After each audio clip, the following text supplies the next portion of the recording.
Hi అండి, welcome to my channel. నేను చెప్పే కథలు మీకు నచ్చినట్లయితే నా ఛానల్ని సబ్స్క్రైబ్ చేసుకోండి ప్లీజ్ అండి. అది నాకు ఎంత హెల్ప్ అవుతుంది. ఇప్పుడు నేను మీకు వినిపించబోయే కథ విక్రమాదిత్యుడు రాజు అవ్వటం. భర్తృహరి రాజ్యాన్ని త్యాగం చేసిన తర్వాత విక్రమాదిత్యుడు బట్టి సహాయాలతో చక్కగా రాజ్యం పరిపాలించుకుంటూ ఉండేవాడు. క్రమక్రమంగా వాళ్ళకి రాజ్యాన్ని పెంచి విస్తరించుకోవాలనే కోరిక బలంగా కలిగింది. అటువంటి తలంపుతోటే విక్రమాదిత్యుడు తన యొక్క చతురంగ బలాలను బాగా పెంచుకోవటం మొదలుపెట్టాడు. ఒక శుభముహూర్తంలో విక్రమాదిత్యుడు బట్టి కలిసి చతురంగ బలాలను వెంట పెట్టుకుని తమ పొరుగు దేశాలన్నిటి మీద కూడా యుద్ధాలను చేసి వాళ్ళని జయించి వాళ్ళు సామంతులుగా ఉండి వీరికి కప్పం చెల్లించే విధంగా ఏర్పాటు చేసుకొని సొంత దేశానికి తిరిగి వచ్చారు.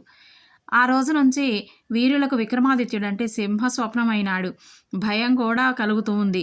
బట్టి యొక్క యుద్ధతంత్రాలకు తోడు విక్రమాదిత్యుడి యొక్క శౌర్య పరాక్రమాలు వారి రాజ్యానికి సేతు హిమాచలంలాగా వ్యాపించి విక్రమాదిత్యుడు రాజాది రాజై పరిపాలిస్తూ ఉన్నాడు.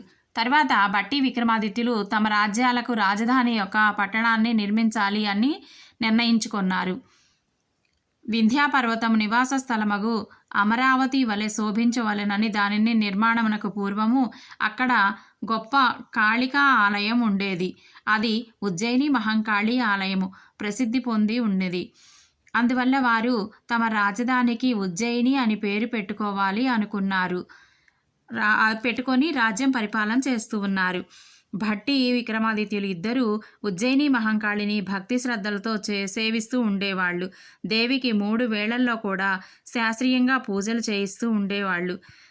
ఘనంగా ధూపదీప నైవేద్యాలు సమర్పించేవారు.